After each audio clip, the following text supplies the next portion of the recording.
अब तक जितने बातें हुई, हाँ, दुःखत्रय विघाता जिज्ञासा तदवघातके हेतौ दृष्टे सा पार्था। दृष्ट उपाय से भी दुख निवृत्ति हो सकती है, ऐसा कदाचित शंका करो तो। ये इतने अनुवाद होगा ना। दृष्ट उपायों से भी 3 प्रकार के दुखों का निवारण करना संभव है, ऐसी यदि शंका करो तो ये संभव नहीं है। बोले क्यों? थोड़ा प्रभाव पड़ेगा, लेकिन पूरी तरह से दुख निर्मूल नहीं होगा, और मिटने के बाद वो दुख दोबारा उत्पन्न हो जाएगा। इसीलिए न एकांत न अत्यंत तो अभाव, माने कारिका का गतार्थ यही। अब इसमें से एक सवाल उठाया, भाई उपाय 2 प्रकार के होते हैं, एक दृष्ट उपाय और एक अदृष्ट उपाय। दृष्ट उपाय की अपेक्षा अदृष्ट उपाय ज़्यादा कारगर माना जाता है दुख निवृत्ति में। तो कैसे ज़्यादा कारगर मानोगे? पीछे मंत्रों को तो आपने पलटा दिया, हाँ, मणिमंत्र औषधादि इत्यादि को भी न एकांत न अत्यंत तो भावत बोल दिया था ना। तो फिर अदृष्ट में क्या बोलना चाहते हैं? कहते श्रूयते ही स्वर्ग कामो यजेत इति। शास्त्र ये बोलता है कि स्वर्ग की यदि कामना करते हो तो यज्ञ करो। इसमें एक बात याद रखना, स्वर्ग शब्द का जो अर्थ है ये दृष्ट प्रमाण के द्वारा ज्ञात नहीं है। स्वर्ग शब्द का जो अर्थ है ये दृष्ट प्रमाण जन्य नहीं है। ये लिख लो एक जगह, पक्का है ये। स्वर्ग शब्द का जो अर्थ है ये दृष्ट प्रमाण जन्य नहीं है। या तो ये बोल सकते हो स्वर्ग शब्द का जो अर्थ है ये, इसको शास्त्रैक समधिगम्य ऐसा बोलते हैं, हाँ? इसको ऐसा शब्द है शास्त्रैक समधिगम्य। स्वर्ग शब्द का अर्थ का ज्ञान आपको अनुमान से नहीं होगा, प्रत्यक्ष में जो सुनने से नहीं। क्या कहाँ ध्यान दे रहे हैं? प्रमाण कितने हैं? वैसे तो सांख्य के हिसाब से 3 ही प्रमाण हैं, प्रत्यक्ष, अनुमान और शब्द, बस। बाकी ये लोग नहीं मानते, उपमान आदि को अनुमान में अंतर्भूत कर लेते हैं। इसीलिए प्रत्यक्ष प्रमाण के ये जो इंद्रियां हैं ना, ये प्रमाण है। आँख प्रमाण है, आँख प्रमाण है। बोलो, आँख समझ के बोल रहे हो? आँख प्रमाण। लेकिन प्रमाण स्वयं में नहीं होता है, प्रमाण स्वयं में नहीं होता, किसी के प्रति प्रमाण होता है। इसमें क्या प्रमाण? अधिकरण और पूछ रहे हैं ना, इसमें क्या प्रमाण? तो आँख यदि प्रमाण होगी तो केवल रूप में प्रमाण होगी।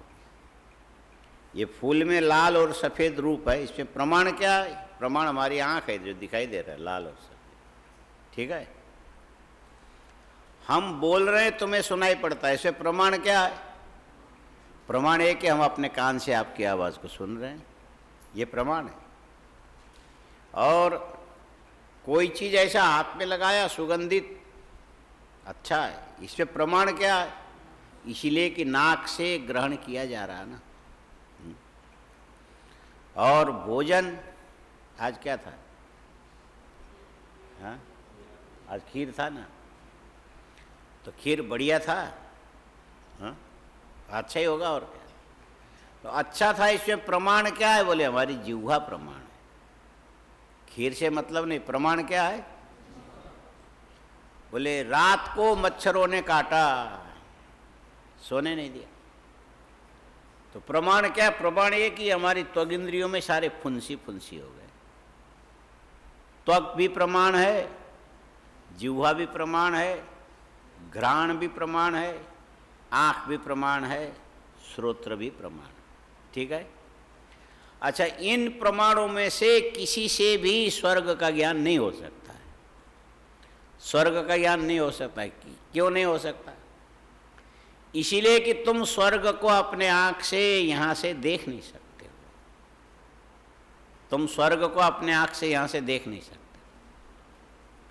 अब ये सवाल करोगे कि जो मर के स्वर्ग जाते हैं वो अंधे होके जाते हैं कि आँख को लेके जाते हैं? ये भी तो सवाल होगा।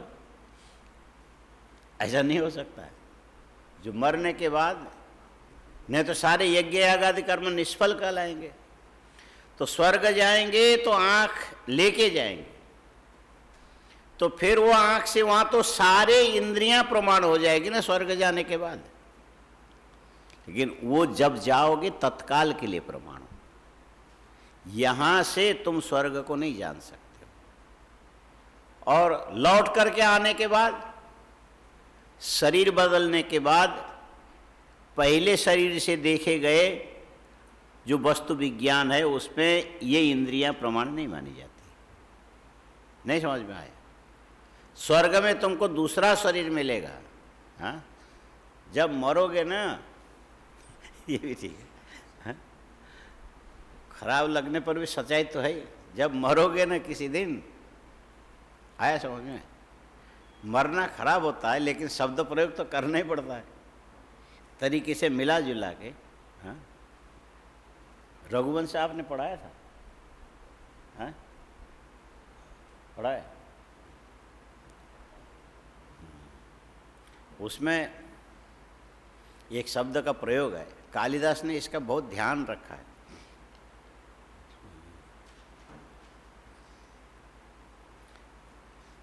राम मन्मथ सरेण ताड़िता, हाँ? दुस्सयेन हृदये निशाचरी, गंधवद रुधिर चंदनोक्षितै क्षितम, ऐसा कुछ, जीवितेश वसतिम जगामसा। ऐसा आए? नहीं आए?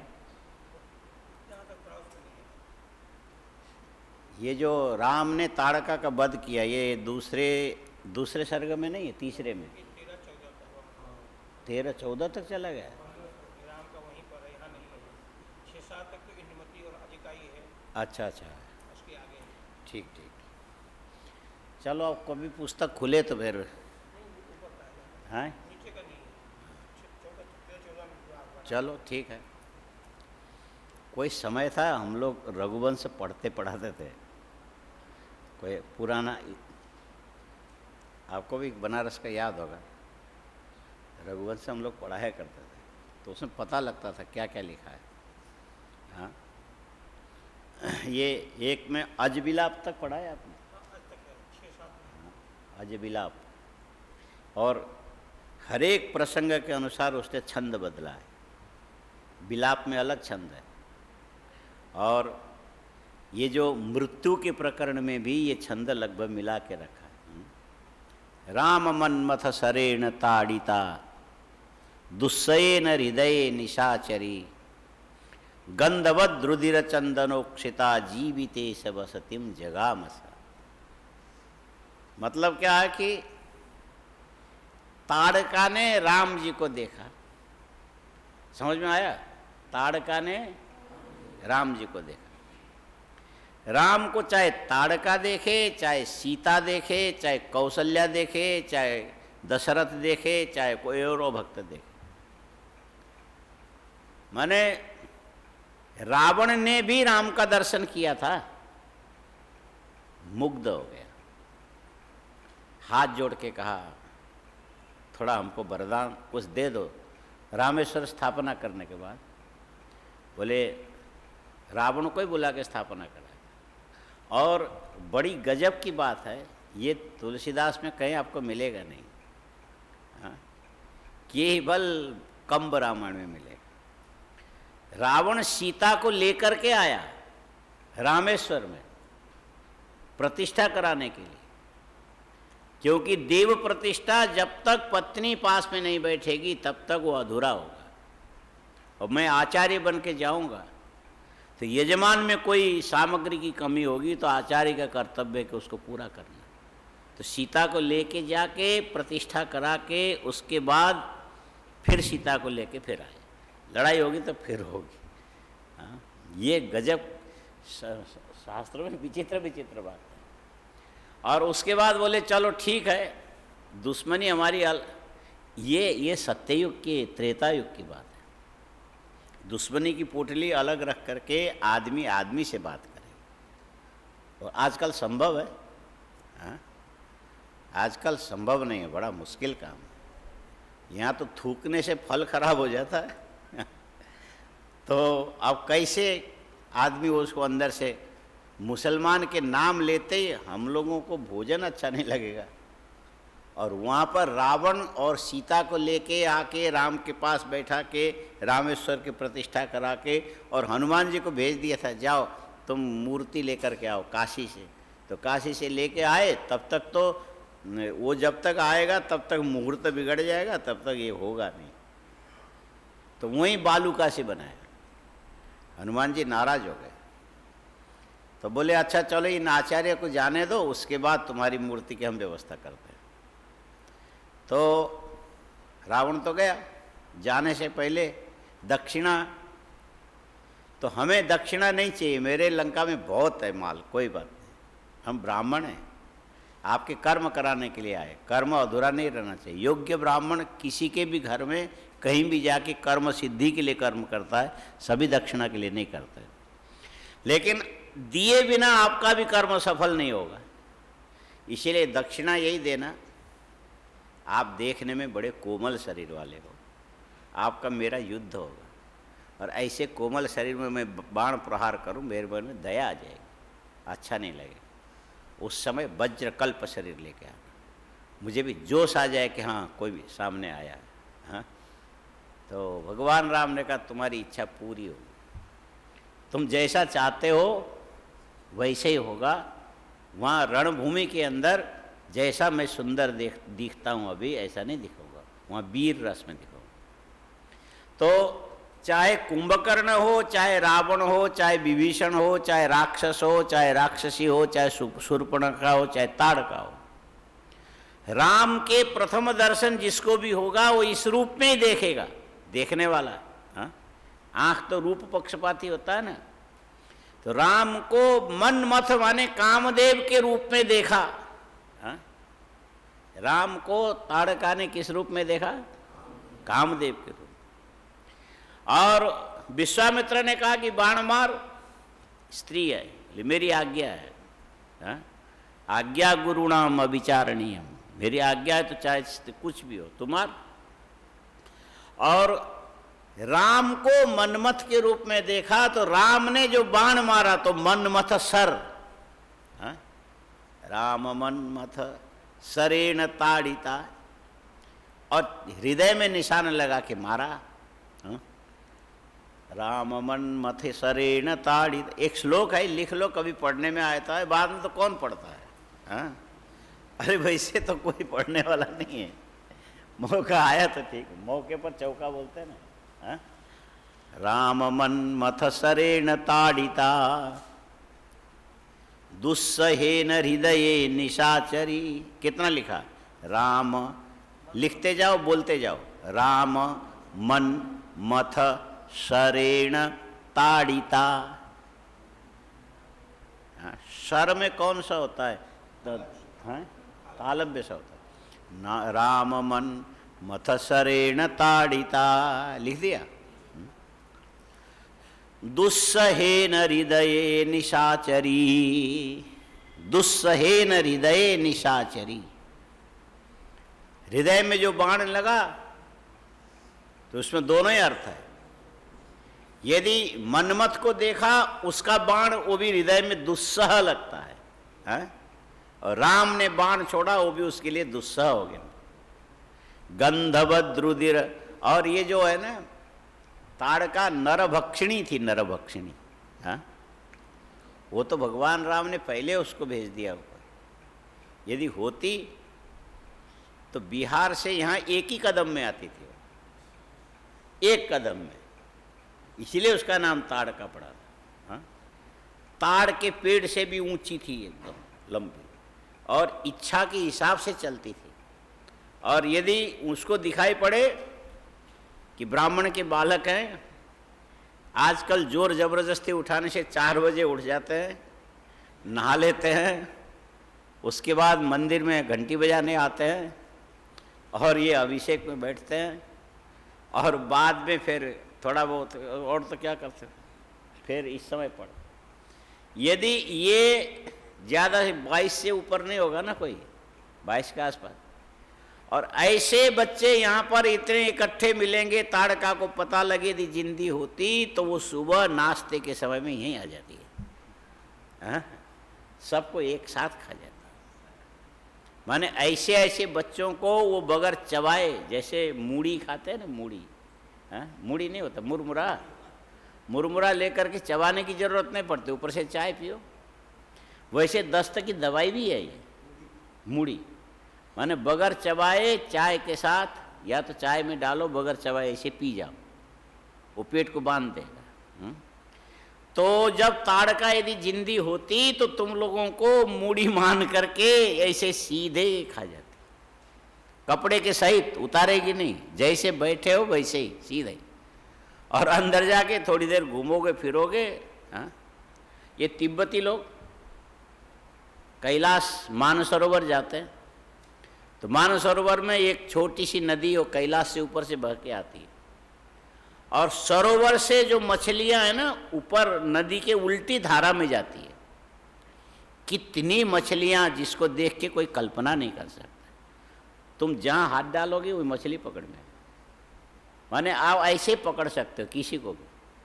और वहाँ पर ये तिब्बती लोग जाते हैं, जाके देखते हैं, जो छोटी होगी उसको पकड़ेंगे। इतनी मछली है कि यूँ हाथ पानी डालो तो मछली आएगी, छोटी सी जो होगी उसको लेके जिंदे निकल जाते हैं और ध्यान लगा के बैठते हैं। वो कहते हैं कि मानसरोवर की मछली पेट के अंदर जाने से बड़ा पुण्य मिलता है, पवित्र है। वो लोग ऐसा मानते हैं, सबके अलग अलग मान्यता है। वहाँ बगले उगले बहुत रहते, वो एक मछली को यूं करके किनारे फेंक देता है, वो छटक के आ जाती, दूसरे को फेंकता है, माने इतनी सारी कोई हिसाब नहीं। और वहाँ यदि ताड़का पहुँच जाए तो सबको एक साथ पूरा खा जाए। हाँ? जो व्हेल बोलते हैं ना, अंग्रेजी में व्हेल मछली बोलते हैं, बहुत कितने किलोमीटर का उसका शरीर होता है, वो तो पूरा एक एरिया का पानी पूरा का पूरा खींच लेगी, उसके बाद ऐसा दांत उसके बंद, यूँ जाली जैसे बंद करके फिर छोटे छिद्रों से पानी बाहर निकालेगी, जो बचा सारे अंदर। तो ताड़का को यदि पता लग जाए कि तुम ब्राह्मण के लड़के हो, तो वो पहले जो कैलाश मानसरोवर की यात्रा करते थे ना, तो यहाँ से जाने वाले पूरा सिर पर कफन बांध के जाते थे। ये तिब्बती लामाओं के घर में रात को रुकना है, 3 आदमी रुके, सुबह 2 हुए, 1 गायब, खा जाते थे। वो कहते हैं कि ये काशी लामा है, लामा माने साधु होता है, तो साधु को मार के खाने से और पवित्रता आएगी, उनका तो ये मान्यता है। हाँ? तो पहले पुराने ज़माने के ऐसे अपने दिव्यानंद जी वगैरह बोलते थे कि वो सेवा भी करते किसी किसी की, लेकिन ये भी घटनाएं कई जगह घटी। 4 गए तो सुबह 3 ही बचे, बाकी अब चलो। हाँ? पूरे के पूरे को समाप्त नहीं करेंगे, बाकी जो बच्चे कल खाएंगे ऐसा करके नहीं। ये जो एक आया प्रसाद है काशी का, बाकी तो कुत्ते उत्ते उनको मिलते ही है। तो यदि ताड़का जीवित होती तो तुम लोगों को सबको ऐसे पूरा बिना चबाए, हाँ, बिना चबाए मूढ़ी की तरह खा जाती। खाने के बाद जब पचेगा तो उसमें सब कुछ होगा ना, कपड़ा भी होगा, तुम्हारे कापी भी होगा, पुस्तक भी होगा, लंगोटी वगैरह सब कुछ। वो जब अंदर पचने लगेगा तो उसके शरीर के अंदर का जो खून है वो खून में दुर्गंध आएगा, जैसा खुराक होगा वैसे दुर्गंध। इसीलिए कालिदास ने लिखा गंधवद रुधिर चंदन। जब छाती पे भगवान राम ने उसको बाण मारा तो वो बाण अंदर घुसा, उसके अंदर से खून की धारा निकली और उससे पूरा शरीर वो खून से नहा गई। इसको कालिदास ने कहा कि ये उसके लिए चंदन, गंधवद रुधिर, दुर्गंध फेंकने वाले रक्त को उन्होंने सुगंधित चंदन की उपमा दे दी। गंधवत रुधिर, रुद्रेव चंदनम। हाँ, गंध वाला जो रुधिर वही गंधवत चंदन हो गया। गंधवत रुधिर चंदनोक्षिता। और जीवित ऐसा लगे कि वो जा रही है। कहाँ जा रही है? बोले जीवितेश दोनों को बोलते हैं। यमराज का भी नाम जीवितेश है और ये जो पति को भी जीवितेश बोलते हैं। हाँ, प्राण प्यारे नहीं बोलते हैं, इसी अर्थ में जीवितेश शब्द होता है। तो ये जीवितेश के नगरी माने अपने प्रेमी के घर में श्रृंगार करके सुगंधित चंदन लगा करके श्रृंगार करके यमराज के घर चली गई। दोनों अर्थ निकला ना, माने मर गई ये लिख करके काव्य को दूषित नहीं करना चाहते, अर्थ प्रकट कर दिया। तो ये कवि का कवित्व है।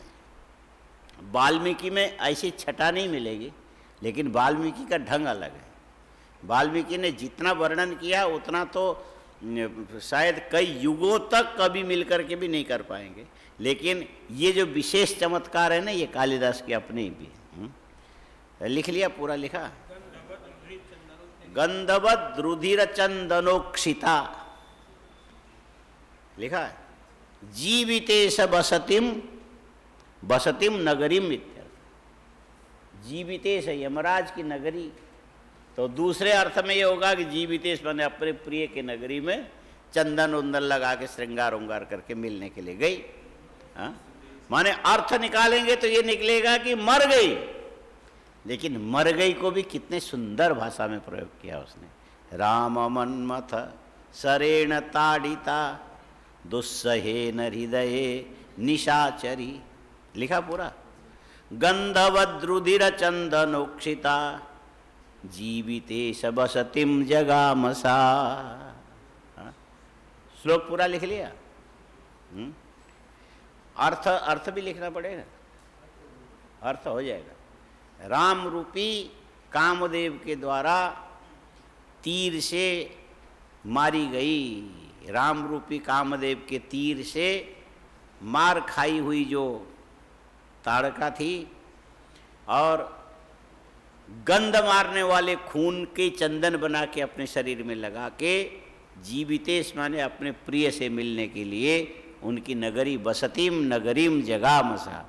यदि वो ताड़का आज जिंदी होती और कोरोना के बीच में विश्वनाथ संन्यास आश्रम में कितने 40-45 तो तुम लोग हो, इतने से उसको पूरा नहीं पड़ेगा, लेकिन कम उम्र के इतने मिलने से उसको नाश्ते में मज़ा आएगा। जैसे ब्रेड के बीच में जो टमाटर और खीरा का टुकड़ा रखते हैं ना, तो वो उससे पेट नहीं भरता, वो खाली उस स्वाद बदलने के लिए। तो यदि वो होती तो तुमको सबको इकट्ठा करके ख़त्म कर देती। ऐसी ताड़का थी पहले, है ना, लेकिन वो अभी है नहीं, वो मर गई तो मरना अमंगल है ना, मरना अमंगल है। और यदि कहीं आवश्यक वर्णन करना पड़े तो कवि लोग इस ढंग से श्लेष का प्रयोग करके शब्द कोई और उच्चारण किया जा रहा है, अर्थ करने से कोई और निकलेगा, इस प्रकार से उसको भी सजा करके रखते हैं। मरने को भी ऐसा, ये बड़े बड़े कवियों का हिसाब है। अच्छा, सब मिला के बात इतनी है कि जब तक नहीं मरोगे, बोलो जब तक, तब तक स्वर्ग का ज्ञान तुमको नहीं होगा। हाँ, माने स्वर्ग देख नहीं सकते हो, इन आँखों से स्वर्ग नहीं दिखेगा। और मरने के बाद यदि तुमने पुण्य कर्म किया होगा तो तुम्हारी आत्मा पहले चली जाएगी। आत्मा माने 5 ज्ञानेंद्रियां, 5 कर्मेंद्रियां, 5 प्राण, मन और बुद्धि। कितने हो गए? ये भी लिख रहे, ये 17 तत्व के साथ मुख्य प्राण तुमको लेकर के अग्नि के माध्यम से गतिशील होकर के स्वर्ग जाएगा। स्वर्ग जाने के बाद जो इंद्रियां हैं उनको गोलक मिलेगा, वहां पर इंद्रियां है, भोगायतन दैवी शरीर मिलेगा, तेजोमय शरीर मिलेगा। स्वर्ग में जो शरीर मिलेगा तेजोमय शरीर मिलेगा, उसमें हड्डी नहीं होगी। हाँ, और उम्र नहीं बढ़ेगा, झुर्रियाँ नहीं पड़ेगी, मुंह से थूक नहीं निकलेगा, कफ नहीं निकलेगा, पेशाब नहीं करना पड़ेगा, शौच नहीं जाना पड़ेगा, पसीने नहीं। स्वर्ग के शरीर के ये इतनी विशेषता है। स्वर्गीय शरीर में कभी पसीने नहीं आते और थूक नहीं आएगा, कफ नहीं होगा, हाँ? और बाकी सब व्यवहार बराबर होगा। और वहाँ का जो भोग होगा वस्तु निरपेक्ष भोग होगा। वस्तु निरपेक्ष भोग का मतलब यदि तुम्हें खीर खाने की इच्छा हुई तो खीर की कल्पना करके बैठ जाओ, न बनाने की जरूरत न चूल्हा जलाने की जरूरत। खीर जब तक तुम्हारी जिह्वा ये न कहे कि इस रस से अब मैं निवृत्त होना चाहती हूँ, तब तक उसके स्वाद की अनुभूति होगी। पेट भी नहीं फूलेगा, पता नहीं कितना खा गए, इतना अनुभव। माने स्वर्ग की ये विशेषता है। और कोई भी कल्पना की गई अच्छी चीजें वहां न मिले ऐसा नहीं, स्वर्ग की यही विशेषता है ना। लेकिन जब स्वर्गीय शरीर मिलेगा, स्वर्गीय शरीर के अंदर होने वाले इंद्रियों के द्वारा ही स्वर्ग को तुम देख सकोगे, और यहाँ के इंद्रियों के द्वारा स्वर्ग को तुम देख नहीं सकते, जान नहीं सकते। ठीक है, स्वर्ग को यहाँ की इंद्रियों, और वहाँ से आने के बाद यहाँ जो इंद्रियाँ मिलेगी फिर यहाँ के ढंग की होगी। इसीलिए यहाँ से वहाँ नहीं देख सकते, वहाँ से यहाँ नहीं देख सकते। वहाँ से यहाँ देखना तो कदाचित देवताओं की दिव्य दृष्टि से चाहने पर हो भी सकता है। इसीलिए स्वर्ग कभी भी हमारे आँख, कान, नाक, जिह्वा, घ्राण और त्वगिंद्रिय के द्वारा स्वर्ग को हम जान नहीं सकते। इसीलिए स्वर्ग के प्रति हमारे प्रत्यक्ष जो इंद्रियां वो प्रमाण नहीं हो सकते, नहीं हो सकते। अच्छा, अब रह गया यदि जो कुछ अनुमान से नहीं जान, माने प्रत्यक्ष से नहीं जाना जा सकता, हेतु इत्यादि के द्वारा अनुमान से तो जाना जा सकता है। तो स्वर्ग का कोई हेतु ऐसा यहाँ नहीं है जिसको देख करके तुम अनुमान लगा सको कि स्वर्ग ऐसा होता होगा। फिर जब अनुमान का भी विषय नहीं, प्रत्यक्ष का भी विषय नहीं, स्वर्ग का ज्ञान कैसे होगा? ये स्वर्ग का ज्ञान केवल शास्त्र कराता है। कथमपि केनापि, और किसी भी रीति से जिसको नहीं जाना जा सकता, ऐसे विशेष वस्तु का ज्ञान कराने वाले शास्त्र को बोलते हैं अज्ञात ज्ञापकत्वम शास्त्र।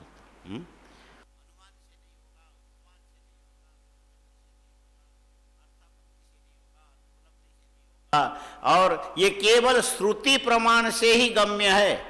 स्वर्ग जो शब्द सुनोगे कहाँ से सुनोगे? वेद के द्वारा ही सुनोगे। इसीलिए वेद प्रतिपाद्य स्वर्ग है, ये अन्य प्रमाण प्रतिपाद्य स्वर्ग नहीं है। इसीलिए स्वर्ग कैसा है? शास्त्रैक समधिगम्य स्वर्ग। बोलो, शास्त्रैक समधिगम्य स्वर्ग, ये ठीक है। अच्छा, अब जैसे स्वर्ग को तुम केवल शास्त्र से जानोगे और किसी से नहीं जानोगे, ये स्वर्ग जाने का, स्वर्ग प्राप्ति का साधन वो क्या है? यज्ञ। ये यज्ञ भी अन्य साधन से तुम नहीं जान सकते। कितने वैज्ञानिक रिसर्च खोज कर लो, उससे यज्ञ का ज्ञान नहीं होगा। यज्ञ का ज्ञान होगा तो शास्त्र से ही होगा, है? इसीलिए स्वर्ग कामः, यदि स्वर्ग की कामना करते हो तो स्वर्ग कैसा है तो शास्त्र बताएगा। यहां लिखा है यन्न दुखेन संभिन्नम। क्या स्वर्गस्थ लिखा है?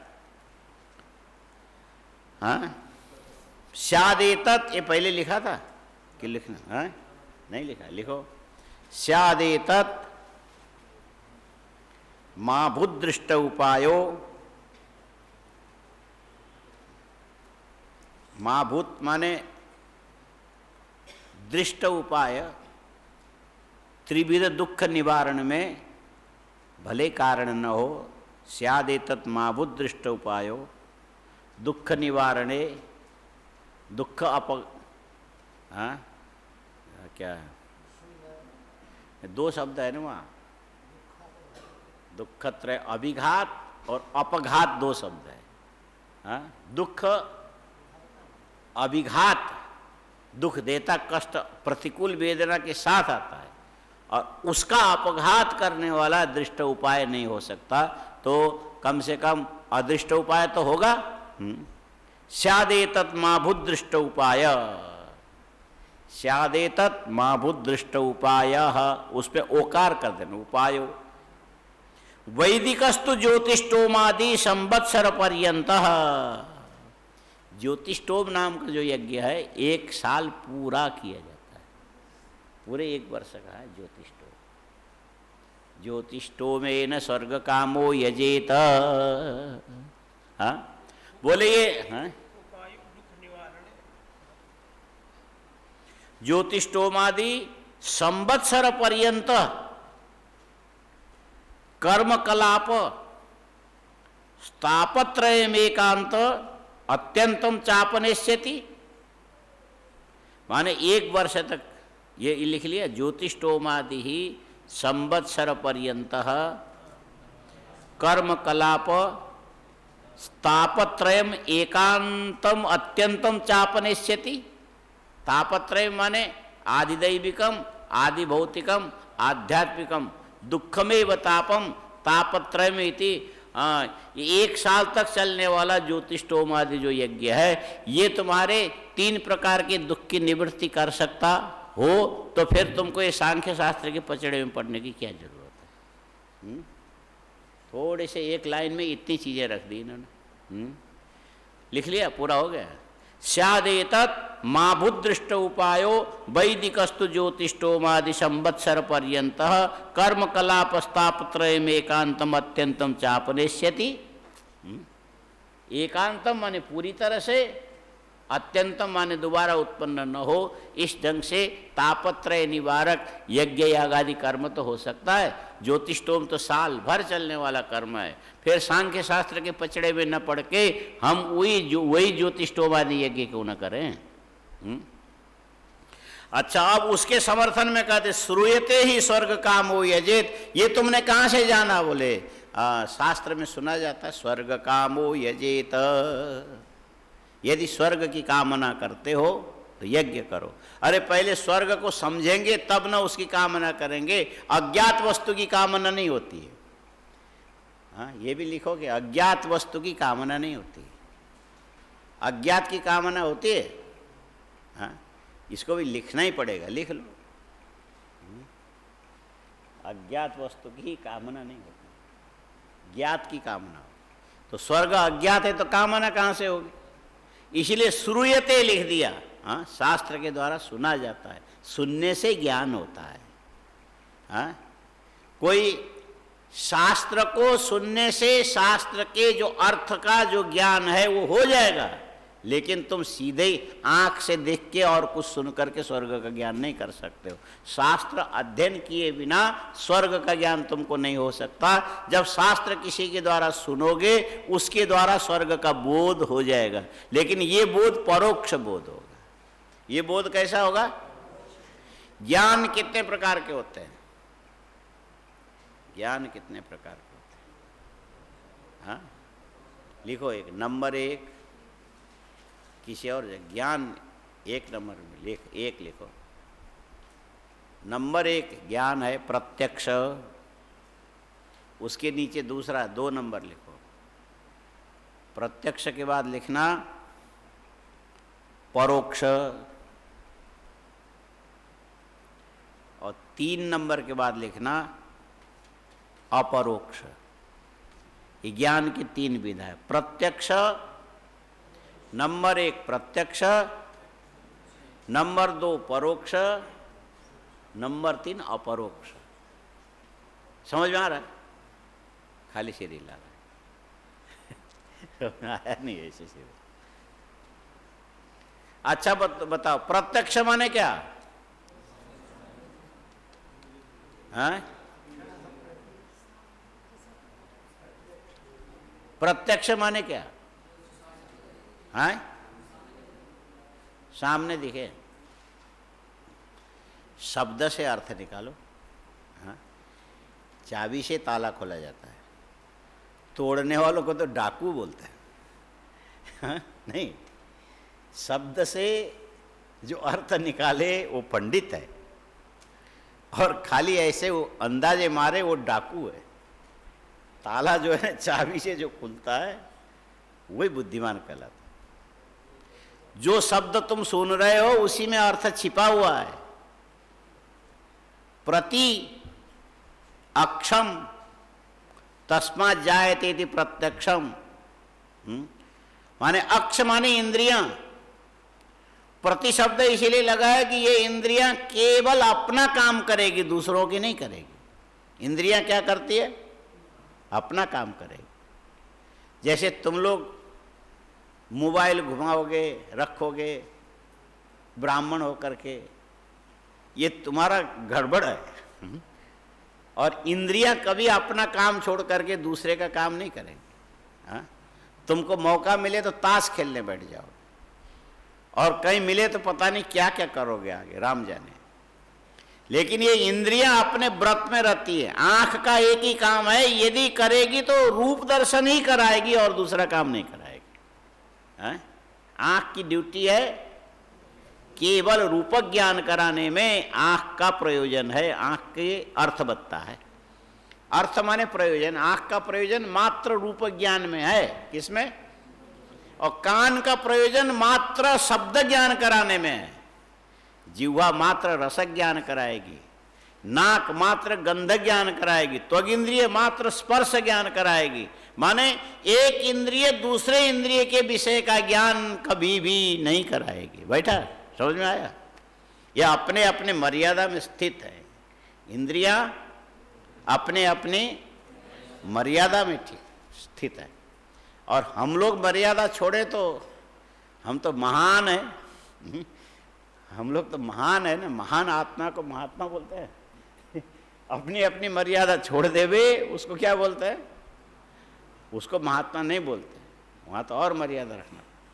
माने इंद्रियां अपनी अपनी मर्यादा के सीमा में रहती है, इसीलिए प्रति अक्षम, प्रति इंद्रिय के द्वारा प्रत्येक अलग अलग प्रकार का ज्ञान। आंख से रूप ज्ञान, कान से शब्द ज्ञान, नाक से गंध ज्ञान, जिह्वा से रस ज्ञान, और त्वग इंद्रिय से स्पर्श ज्ञान।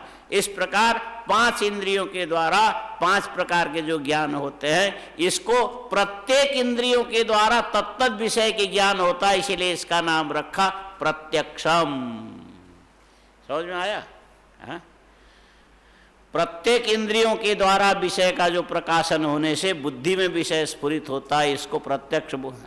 परिभाषा तो ऐसी है। फिर तू आज सो रहा है क्या? रात को नींद नहीं आई थी?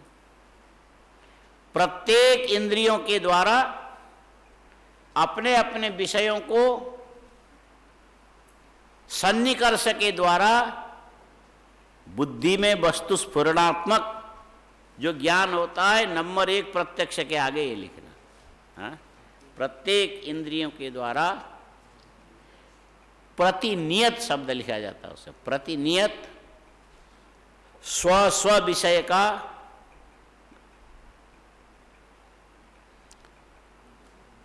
सन्निकर्ष द्वारा, ऐसा बोलते हैं। हाँ? इंद्रियार्थ सन्निकर्ष जन्यम ज्ञानम प्रत्यक्षम बोलते हैं ना। इंद्रिय, आंख हो गया इंद्रिय, रूप हो गया नहीं, अर्थ। इंद्रिय लिखो, पहले लक्षण लिखो। इंद्रिय, अर्थ, थोड़ा दूर दूर लिखना। सन्निकर्ष जन्यम ज्ञानम प्रत्यक्षम। तो इंद्रिय के नीचे लिखो आंख। ऐसे तो 5 होते हैं, फिर भी जानने के लिए। और अर्थ के नीचे लिखो रूप। सन्निकर्ष के नीचे लिखो संबंध। इंद्रिय, अर्थ, सन्निकर्ष। और तस्मात् जायते, इंद्रिय, अर्थ, सन्निकर्ष, उससे क्या होता है? बुद्धि में अर्थ स्फुरित होता है। बुद्धि में आंख का, आगे नीचे बड़ी लाइन में लिखो, आंख का रूप के साथ संयोग संबंध होने से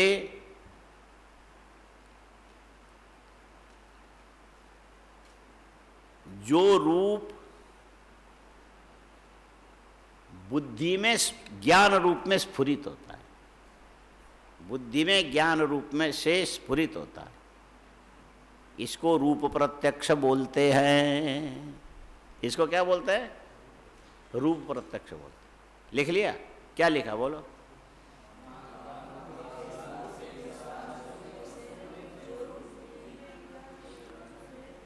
अब इसमें समझो, आंख इंद्रिय है, ठीक है, इंद्रिय लिखा ना पहले, उसके नीचे आंख लिखा, और अर्थ हो गया रूप। आंख यदि इंद्रिय तो उसका अर्थ क्या होगा? केवल रूप होगा, शब्द नहीं होगा, गंध नहीं होगा, स्पर्श नहीं होगा। तो आंख रूपी इंद्रिय का अर्थ माने प्रयोजन मात्र रूप होता, वो रूप द्रव्याश्रित होगा, और उस द्रव्याश्रित होने से तुम्हारी इंद्रिय की वृत्ति भी द्रव्य रूप है, और यहां से निकल के आंख का इसके साथ संबंध हुआ, ये अर्थ है। आंख के लिए रूप क्या है? अर्थ है।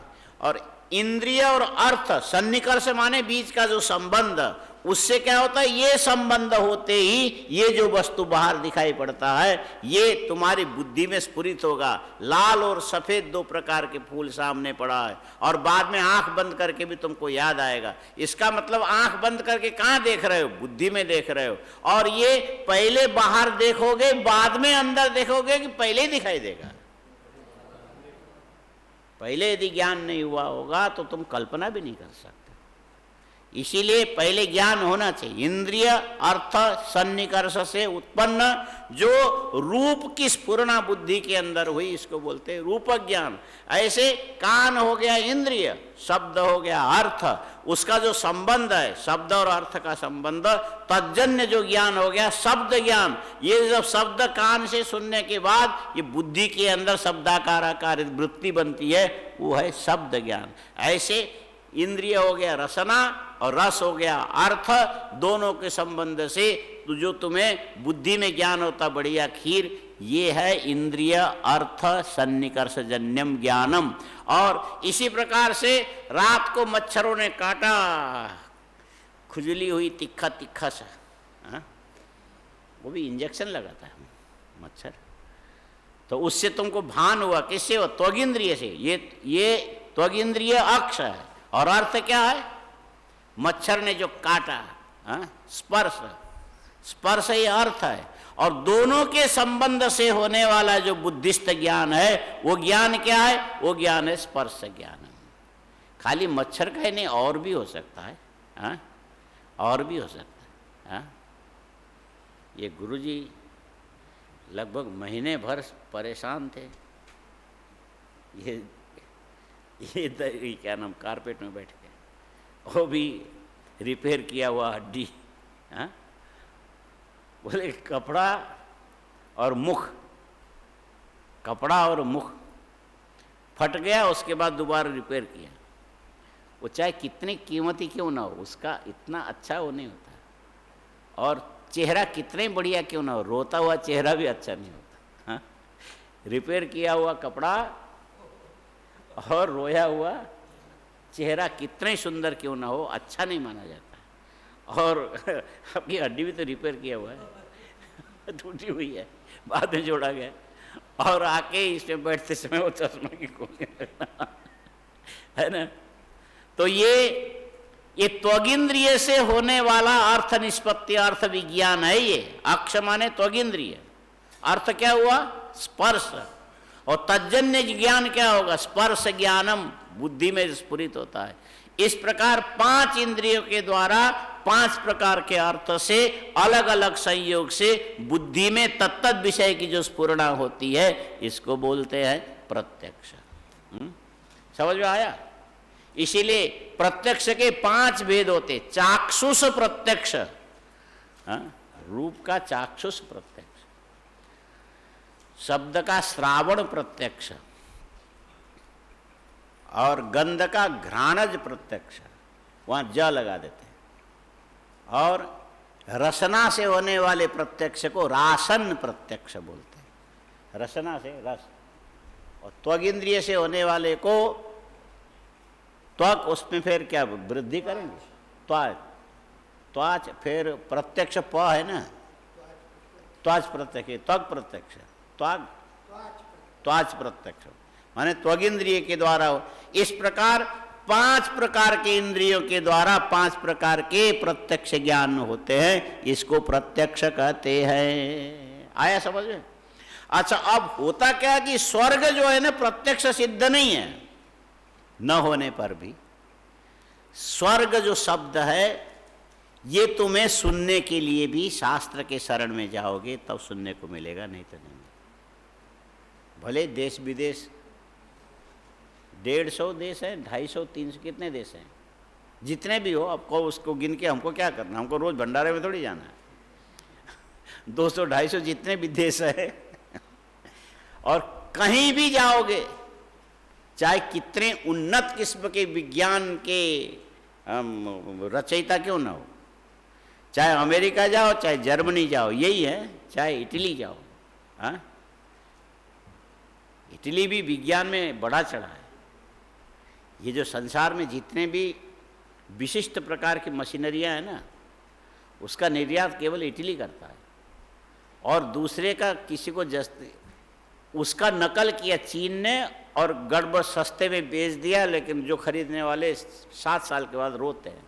हाँ, ये जो टेक्सटाइल जो मिल होते हैं ना, पहले केवल इटली से आते थे बन के। कहाँ से? जो कपड़े बुनने के जो बड़े बड़े प्लांट लगते इटली से। माने ये अच्छी चीज़ें इटली से बन के यहाँ आकर के कपड़ा बना। माने बड़े बड़े प्लांट भी आते, छोटे प्लांट भी आते इटली से। छोटे प्लांट एक आ गई तो उसने 2 बच्चे यहाँ दे दिए नहीं, बड़े भी आते छोटे भी आते। ये सब इसको क्या बोलते हैं, इम्पोर्टेड, बाहर से मंगाए गए, आया वो।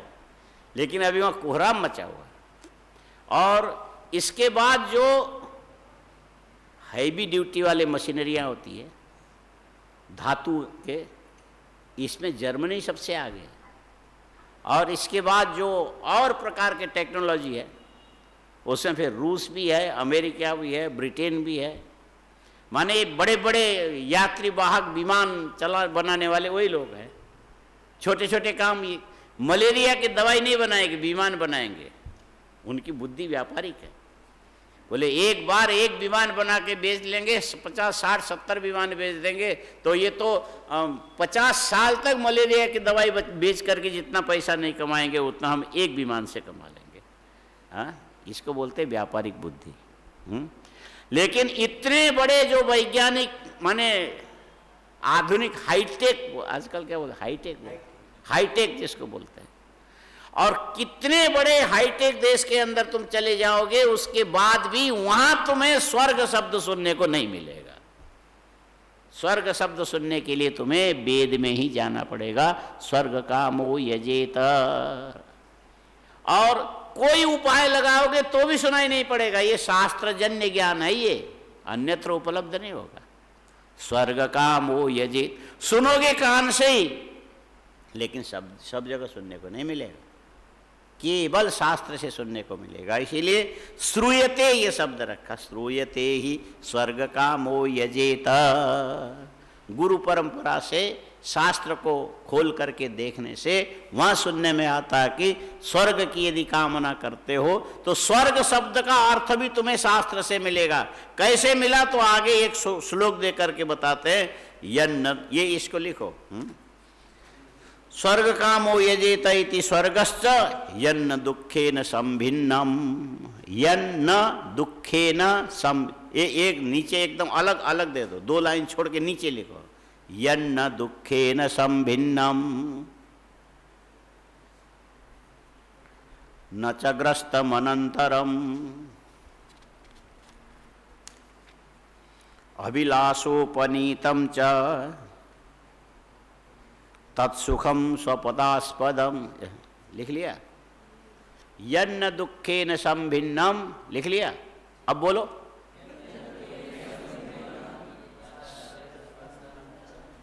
न च ग्रस्तम अनंतरम, सबने नहीं लिखा होगा। अभिलाषोपनीतम च तत्सुखम स्वपदास्पदम, तत्सुखम स्वपदास्पदम, तत्सुखम स्वपदास्पदम। हाँ, हो गया, लिख लिया। अच्छा देखो, अब अर्थ तो गुरुजी करेंगे। यन्न दुखेन संभिन्नम,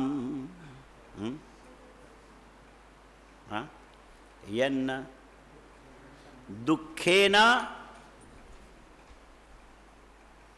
न भिन्नम इति न, दुखेन सम नहीं, दुखेन संभिन्नम इति न,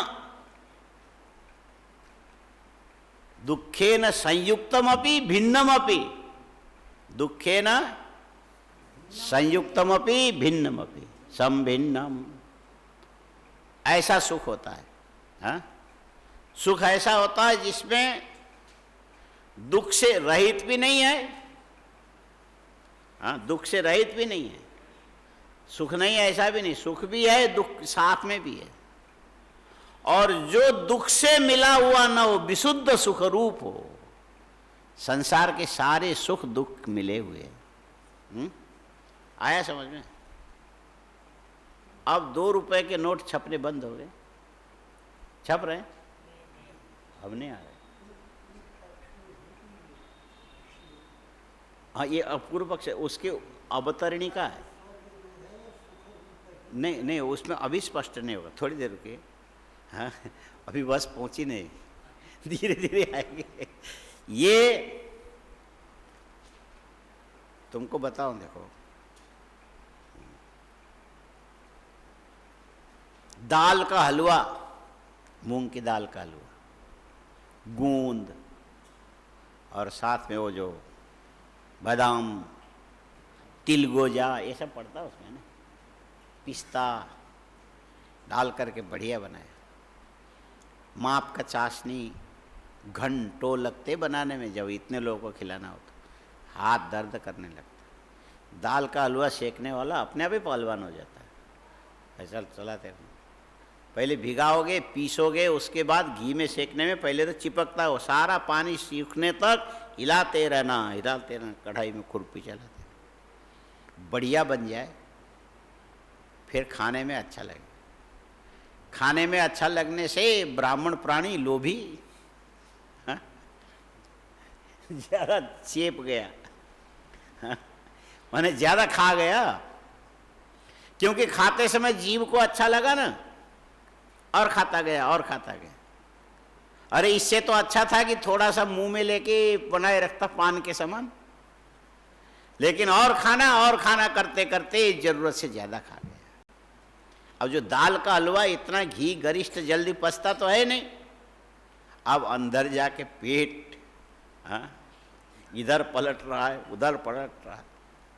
ऐसे मौके पर आदमी क्या करता है कि उल्टा सोता है, उल्टा, हाँ? पेट जब दबे ना तो अतड़ियों में दवा पकड़ के थोड़ा हिले तो सही, लेकिन माप से खाना ठीक है। और यदि ज़्यादा खाओगे, रोज खाओगे, तो ये घी के द्वारा अंदर के सारे सिस्टम में सर्वत्र धीरे धीरे धीरे चर्बी जमती जाएगी। इसके बाद ऐसा रोग होगा, खाते समय भले तुम सुखी हो गए, लेकिन बाद में दुख का कारण उसमें छिपा हुआ है। संसार के सारे सुखों में यही है, दुख के साथ ही आता है। इसीलिए बोला था कि यदि 1 रुपये का नोट आज तक बंद हो गया, नहीं निकलता, और तुमको यहाँ कोई जप करावे, पाठ करावे, और 1 रुपये के 100 नोट ला करके देवे, मोटा दिखेगा, है ना, 100 पन्ने तो ज़्यादा ही होंगे ना। अच्छा, उसको तुम जेब में लेके जाओगे, उसका आजकल तो जो टीच भी नहीं मारते हैं, खाली एक कपड़ कागज़ से लपटा हुआ होता है। अब वो बिखर गया, जेब से निकाला तो फुर्र से नीचे गिर गए, एक उधर उड़ा, एक उधर उड़ा, एक उधर, और 45 लड़कों को मिला, सबके जेब से निकल के उड़ने लग जाए। अब वहाँ लड़ाई झगड़ा होगी कि नहीं होगी? वो मेरा है, वो मेरा है, वो मेरा है, फिर नंबर मिलाने लग जाओ। और 1 रुपये के से थोड़ा सरल होगा संभालने में 5 रुपया, वो भी नहीं मिलता है, और 5 से थोड़ा सरल होगा 10, हाँ, फिर लेकिन बढ़ता चला जाएगा ना, 5 से कितना हो जाएगा? 500 हो जाएगा, 10 से फिर 1000 हो जाएगा। लेकिन ये 1000 रुपये की गड्डी जो तुमको मिल गया, यदि 500 के 2 मिले तो आराम से संभाल सकते हो। और 1000 के यदि 10 रुपये के यदि 100 हो तो इसको संभालना मुश्किल नहीं होता है। क्या जाने यहाँ से कोई निकाले, उधर से कोई निकाले, तो ये एक तो आराम से संभाल सकते हैं ना, कहाँ दो नोट तो संभाल सकते हैं। माने जैसे जैसे बढ़ता चला जाएगा ऐसे वैसे इसकी कामना करने वाले तुम्हारे जैसे दूसरे भी होने से तुम्हें दुख भी सामने ले, सुख का साधन आएगा तो दुख भी लेकर के आएगा, सुख का साधन आएगा दुख भी लेके आएगा। हाँ, ये गुरुजी जानते हैं। हाँ हाँ, एकमात्रा लाघवे न पुत्रोत्सव मन्यन्ते वैयाकरणा। अर्धमात्रा माने इतना मगजमारी करके एक शब्द में से आधी मात्रा यदि कम कर सके तो ये वैयाकरण बोलते इसमें पुत्र उत्पन्न होने के उत्सव मनाते। वाह वाह वाह वाह वाह, बड़ा अच्छा। इसका मतलब है कि पुत्र उत्पन्न होना सुख की बात है ना, नहीं है पुत्रोत्सव। लेकिन काय को सुख की बात है, पैदा होते ही उसी समय खर्चा होगा, हॉस्पिटल का खर्चा, दाई का, पहले दाई का खर्चा होता था, बाद में हॉस्पिटल का, फिर उसके बाद नामकरण का, और फिर कितने संस्कार उसमें होते हैं। और हर साल उसके वो जन्मदिन भी तो मनाया जाएगा। और 5 साल का हुआ नहीं कि बस, आजकल तो 3 साल में ले जाते हैं। और फिर स्कूल वालों को पैसा दो, और उसके बाद फिर कब पता नहीं कितने क्लासें बनाई है। हाँ, केजी, अपर केजी, हाँ, और क्या, हाँ, LKG, हाँ, पहले प्ले में, उसमें भी खर्चा किए क्या? ठीक है, बड़ा सुख मानते कि पुत्र उत्पन्न करना बड़ा सुख। काय को सुख है, इसके साथ इशारा दुख नहीं है। हाँ, एक एक पाई पाई घर में भेजना पड़ता है। हाँ, क्या करना पड़ता है बोलो, पाई पाई, जितने पाई पूरी भेज दी, नहीं पाई तो क्या भेजोगे। हाँ, और यहां भले भूखे मरे, इसी का नाम मोह है और कुछ नहीं। अभी पीछे पाठ करके आप लोग बैठे हो, कण मोक्षाद ऋताद मोहाद पीड्यमानान अपि क्षुधा। ये चिड़िया है ना, बच्चों के पेट भरने के लिए उधर से चोंच में चारा लेकर के आती है और खुद भूखी मरेगी, लेकिन नहीं खाएगी, बच्चे के मुंह में डालेगी। और स्वयं भूखे मरने के लिए दिन भर जो मेहनत करते जा रहे हैं, बैल की तरह खटे जा रहे हैं, किसके लिए? दूसरे के लिए। कहते उसके बाद ही पुत्रोत्सव मन्यन्ते, वाले पुत्र बड़ा सुख। काहे को सुख है, उसके साथ दुख नहीं है। माने ये सब संसार का भ्रम है। हाँ? ये कैसा है? ये दुख के साथ मिला हुआ सुख है। संसार के सारे सुख दुख के साथ मिले हुए हैं, और स्वर्ग में ऐसा नहीं है। दुखे न संभिन्नम न दुखे न संभिन्नम। हाँ, इसका एक मिनट, इसके अर्थ देखें थोड़ा, बहुत दिन हो गया तो मैं भूल। दुखे न संभिन्नम मिश्रितम, संभिन्नम नाम मिश्रितम। और यहाँ जितने भी सुख होंगे सबके सब दुख के साथ मिले हुए होंगे, हर एक के साथ दुख मिला हुआ। स्वर्ग में ऐसा नहीं। हाँ, स्वर्ग में जाओगे मर के, तुमको इच्छा हो गई दाल का हलवा, तुम 20 मन खा जाओगे तो भी तुम्हारा पेट खराब नहीं होगा। मस्थूल भोग है नहीं, सूक्ष्म है। इसीलिए वहां पर दाल का हलवा खाना ठीक है, यहां तो खाली बना के हवन करो। हाँ? यहां क्या करना, बनाओ, आग में हवन करो, और घी की मात्रा ज्यादा रख करके। अग्नि कभी भी ज्यादा खा करके अपच होकर दुखी नहीं होता। एक ही बार हुआ था। हाँ? एक मरुत नाम के कोई राजा था, उसने किया था। तो उसने बोले अग्नि को अपच करने के लिए उसने कितना किया, बोले 1 वर्ष पर्यंत, 1 साल तक। और हाथी के जो स्वस्थ हाथी है ना, जो 10-12 साल का स्वस्थ पूर्ण होता है, उसके शरीर की जो वृद्धि 12 साल तक पूरा हो जाता है। और हाथी अधिक से अधिक 100 साल जीता है, शायद हाथी 100 साल जीता है। बाकी जानवर 10, 12, 16, 17, 18, 100 साल ले जाता है हाथी। कोई रोग लग गया तो बात अलग। और वो जो विशाल काय हाथी की जो सूंड की जो मोटाई है, उतनी मोटी घी की धारा गाय की घी की धारा, और समिधा युक्त अग्नि में 24 घंटे लगातार चलना चाहिए। 24 घंटे कितना घी इकट्ठा करना पड़ा। माने हाथी के सूंड का मतलब है 4 इंच के पाइप से जो पानी निकलता है ना, उतना 4 इंच के पाइप से कितना पानी निकलता। मोटर चलाओ तो यहाँ से वो दूर तक जाके गिरेगा। हाँ, 1 घंटे के अंदर 40 माने 4 इंच पाइप से निकलने वाले पानी से 3 या 4 बीघा 5 बीघा जमीन सिंचाई होती है, और उतना अग्नि में लगातार 24 घंटे चलने हैं। हाँ, 4 इंच के पाइप में से जो पानी निकलेगा 1 मिनट में 1000 लीटर निकलता है। 1 मिनट में उसका माप है। वो देने वाला ऐसे बोलते हैं, स्वामी जी कैसा मोटर चाहिए आपको? 1 मिनट में 700 लीटर वाला, 1 मिनट में 900 लीटर वाला, 1 मिनट में 1000 लीटर वाला। आप चाहो तो हम ऐसा मोटर दे देंगे जो पाइप तो 4 इंच का ही रहेगा, लेकिन 1 मिनट में 1500 लीटर वाला भी होता है। उसका फोर्स यहाँ से वहाँ तक चला जाएगा। लेकिन अब वो घी की आहुति अग्नि को इतना देंगे तो वो तो पता नहीं क्या। लेकिन वो राजा भी गजब का था। तो संवर्त नाम के ऋषि थे, और दूसरी जगह ऐसा था कि दुर्वासा थे। तो उस राजा ने ये मन में इच्छा की थी कि मैं जीते जी स्वर्ग जाना चाहता हूँ, इसी शरीर से, शरीर नहीं छोड़ना चाहता। इसके लिए कोई यज्ञ कराओ। दुर्वासा तैयार होगी। इतनी घी तू इकट्ठा कर सकता है? बोले ब्राह्मण कितने होंगे? उसमें शिफ्ट में बैठाना पड़ेगा। उसमें 300 कितने ब्राह्मण हैं, और ब्राह्मण कभी एक दिन भी घर नहीं जाएगा। 1 साल के लिए वहीं रहेंगे। हाँ, ब्राह्मणशाला अलग होगा, यज्ञशाला अलग होगा, अन्न पकाने के लिए जो वो अलग होगा, घी गरम, माने ये सब चीज़ें इतनी व्यवस्था करनी पड़ेगी। और दक्षिणा पर्याप्त दोगे तो 1 साल के लिए ब्राह्मण की व्यवस्था दुर्वासा ने कहा हम कर लेंगे।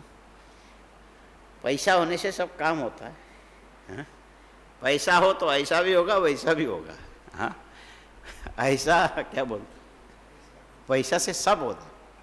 तो वो यज्ञ हुआ था तो 1 साल तक, 1 साल से भी ज़्यादा है, अभी मुझे याद नहीं है, महाभारत में इसके लिए।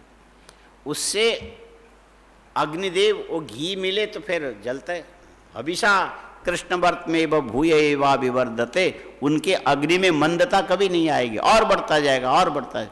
तो 1 साल तक लगातार ये घी को पचाते पचाते पचाते अग्नि का भी अग्निमांद्य हो गया था, और ब्राह्मण का रूप लेकर के बुढ़े से ऐसा कमजोर से होके आ गए। कहाँ? बोले ये इंद्रप्रस्थ में, पांडवों का किला नहीं है। भगवान भी थे और अर्जुन भी, दोनों यमुना किनारे घूम रहे थे। तो ब्राह्मण, भगवान सब जानते हैं, बड़े चंबू हैं वो। अर्जुन, ये ब्राह्मण कुछ चाहता है, क्या चाहता है, चलो देखें। उसकी इच्छा को इतने दूर से आप कैसे जानते हो? भगवान हंसने लगे। अरे मैं कैसे जानता हूँ, ये तो तू क्या जानेगा। इतनी दूर के व्यक्ति की इच्छा मेरे लिए कौन सी बड़ी बात है। हम तो ब्रह्मा से लेके चींटी के पैर के घुटने के अंदर रहने वाले जो वायरस है ना, उनकी भी इच्छा का हमको ज्ञान है। यही ईश्वर का सर्वज्ञत्व है। हाँ? यह सर्वज्ञ स सर्वविद यस्य ज्ञानमयम तप। किसी के शरीर में फोड़ा हो गया, फोड़े के अंदर मवाद पड़ गया, मवाद में बैक्टीरिया, और वो बाहर निकलने के लिए कैसी इच्छा करते हैं, इसका भी ज्ञान ईश्वर को प्रत्यक्षवत होता है, परोक्षवत होता है। ठीक।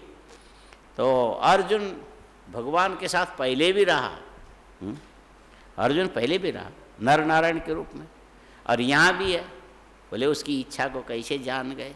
बोले उसकी इच्छा को मैं तो जान गया, लेकिन तू मुझे कैसे भूल गया? है? मैं क्या हूँ इसको तू भूल गया? कुंती का पुत्र होते ही हम लोग कैसे थे पहले, नर नारायण पर्वत में रह के तप करते थे। चल अभी बाकी टाइम बर्बाद मत कर। तो पंडित जी के पास गए, ब्राह्मण देवता आपकी क्या सेवा करें? बोले मैं भूखा ब्राह्मण हूँ। हाँ, मैं भूखा ब्राह्मण हूँ, ऐसे लोकोक्ति है।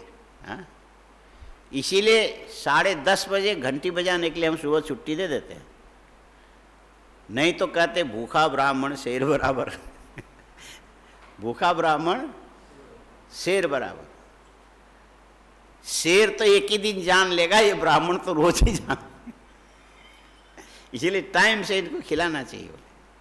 तो वो ब्राह्मण ने कहा मैं भूखा हूं, कुछ खाना चाहता हूं, कैसी भिक्षा आपको, आप लोग एकांत में एक जगह बैठिए तो हम बताएं। फिर उन्होंने बताया मैं ब्राह्मण नहीं हूं। बहुत से लोगों का परिचय जल्दी नहीं मिलता है, कभी कभी मिलता है, नहीं तो सब छिपे रहते हैं। छिपे रुस्तम नहीं बोलते हैं। ये सुना होगा आपने, ये जो नैनीताल के पास में से ऊपर जाते तो एक जगह है, नीम करोली करके जगह है, सुना है? हाँ, आपने सुना है?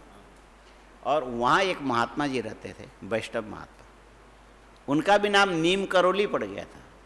अब वो जगह का नाम महात्मा से पड़ा कि महात्मा का नाम जगह से पड़ा हमको नहीं मालूम, पर वो थे। उनका फोटो अभी भी है, और उनके समय उनकी सेवा करने वाले भी एक दो अभी भी जीवित हैं, एक दो, ज़्यादा लंबा समय नहीं हुआ। और सिद्ध महात्मा, वैष्णव महात्मा, लेकिन 12 महीना अपने शरीर में कंबल से ढके रखते हैं, ओढ़े रखते हैं, ठंडी हो चाहे गर्म हो। वहाँ तो ठंडा इलाका है, पास में छोटी नदी बहती, और उनका है कि बस अखंड कीर्तन होना चाहिए, और साथ में जो भी आवे उनके लिए खिलाने की व्यवस्था होनी चाहिए। करते करते एक दिन कोई भंडारा चल रहा था, तो किसी ने कहा गुरुजी घी खत्म हो गया। खत्म हो गया? बोले कितना टीन चाहिए? बोले 3 टीन चाहिए, अभी इतनी भीड़ है। अच्छा जाओ तुम, ये जो पास में नदी बह रही वहाँ से 3 टीन पानी टीन में भर के उठा के लाओ, और इधर पूड़ी तलो। वो पानी घी बन गया, और उसके बाद फिर घी आ गया। दूसरे लोग बोले तुमको पता है 3 टीन हमने नदी वो गंगा जी से लिया था उधार, उसको ले जाके वहीं डाल दो। वो घी ले जाके डाला तो फिर वो पानी बन गया, उधर से लाए तो घी। तो एक जो सेवा करने वाले भी तो कम जान थोड़ी खाते हैं, सब देखते कि हाँ इनसे पूछो। आजकल तो एक नई बीमारी, और वो मोबाइल रिकॉर्ड करने के लिए सामने रखेंगे, और चौपट है। हाँ? ये सोचते कि सारा हाईटेक से महात्मा के भी अंदर के सारा रहस्य ले ले। हाँ? ये जो मोबाइल लेकर के जो चलते हैं ना, उनसे जल्दी बात नहीं करना चाहिए। और बड़ी बड़ी जगह में मोबाइल लेके जाना मना है। हाँ? और हम लोग मूर्ख हैं कि लोगों को मोबाइल लेके आने देते हैं। हम भी रखते हैं, लेकिन हम तो बंद रखते हैं। किसी से बात करते समय हमारे मोबाइल कभी नहीं बजता, लेकिन कोई लेके बजाते हुए आवे, ये असभ्य है। हाँ? और वो जो नज़दीक सेवा करने वाले ये सब गड़बड़ी करते हैं। बोले महाराज इतनी गर्मी है और आप ये कम्बल लपेटे रहते हो हमेशा, कभी भी आपकी छाती में थोड़ी हवा लगे, इसको खोलो ना, खोलो। बोलते सबको बाहर कर है। महात्मा जी को शर्म आता होगा, कर दिया, दरवाजा बंद कर दिया, सामने बैठे, 1 मीटर दूर बैठा है। तो कम्बल में हटाता हूँ, देख ले, तो पूरे छाती में यहाँ से यहाँ तक 18-20 सांप लिपटे हुए थे। उसको ढकने के लिए कंबल से, वो सांप क्या खाते हैं, कैसे जीते हैं, वो जाने, उनका काम जाने, है ना। तो ये सबको थोड़ी पता लगता है। यदि लगे तो कोई नज़दीक जाएगा क्या? हाँ? और एक को पता लगा, उनकी जीवनी में लिख दिया गया, नीम करोली बाबा ऐसे। ये जो ब्राह्मण जो थे, भगवान श्री कृष्ण और अर्जुन के पास जाके बैठे, बताइए। तो उन्होंने कहानी सुनाई। बोले गुरु बृहस्पति थे। गुरु बृहस्पति अंगिरा के पुत्र हैं। हाँ? 2 भाई थे, बृहस्पति, और मुझे ख्याल है संवर्त, में नाम में गड़बड़ कर जाता हूँ, बाद में कंफर्म कर लेना। संवर्त ही मान लो ना, संवर्त ही है। अच्छा, ये संवर्त बृहस्पति से बड़े थे, योगी थे, तेजस्वी थे, और सारी शक्ति उनके अंदर थी। और इंद्र देवता ने बृहस्पति को गुरु मान लिया था। अब बृहस्पति के मन में हमेशा ये बना रहता था कि ये यदि इसका तेज प्रकट हो गया और इंद्र ने इसको गुरु माना तो मुझे तो छोड़ देगा। ये कमी है ब्राह्मणों में। समझ में आया? पंडित जो है ना, अपनी सत्ता की रक्षा करने के लिए दूसरे पंडित को सहन नहीं करता है। ये भी श्लोक याद करके कॉपी में लिख के रखना, पंडितः लिखना, ये पंडितः, पंडितम दृष्ट्वा, यहाँ प्रथमांत भी हो गया, पंडितम माने द्वितीयांत भी हो गया। हाँ, और दृष्ट्वा सहायक क्रिया है ना, देख करके। कहाँ का प्रयोग है दृष्ट्वा? हाँ, माने किस प्रकरण में? कृदंत में। हाँ, दृष्ट्वा पंडितः पंडितम। ये अनुवाद सीखने का भी यही तरीका है। जितने रूप याद करोगे उतने रूप में से 7 विभक्ति में जो जो प्रयोग किया गया उसके सामने 9 लकार का प्रयोग करके वाक्य बनाना चाहिए। कितने? 9। क्योंकि एक लकार तो वेद में प्रयोग होता है ना। अनुवाद का तरीका ये है। ये सब चीज़ें बंद हो गया, इसीलिए तुम लोग संस्कृत में मूर्ख बन के रह गए। क्या करना चाहिए? रामः, रामौ, रामः। ये क्या? ये है प्रातिपदिक है, ये संज्ञा है ना। और उसमें अनुवाद करते मैंने ये जो वाक्य बनाते समय रामः गच्छति, रामौ गच्छतः, रामाः गच्छन्ति, ऐसा करके प्रयोग करना चाहिए। हाँ, रामः गच्छसि, नहीं, रामः गच्छसि, रामः गच्छथ, गच्छति, गच्छसि। हैं?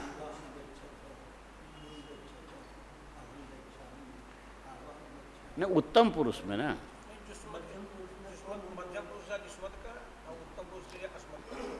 अच्छा, तो ये जो राम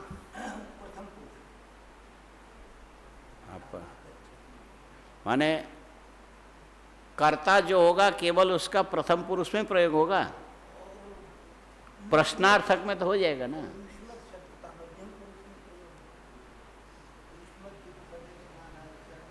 युष्मत ही तो हुआ, हे राम त्वम गच्छसि नहीं बनेगा। हाँ, माने सामने वो तो युष्मत हो ही गया ना। अस्मत अपने लिए हुआ, युष्मत उसके लिए। इस ढंग से प्रत्येक लकार का प्रयोग करके एक एक रूप को चरितार्थ करके याद करोगे तो तुमको भाषा आ जाएगी। फिर धीरे धीरे आगे कृदंत में भी जाओगे और तद्धितादि में भी जाओगे। तो ये खाली कारक पढ़ लिया ऐसे। अरे सब्जी काट करके टोकरी में रखने से पेट नहीं भरता है।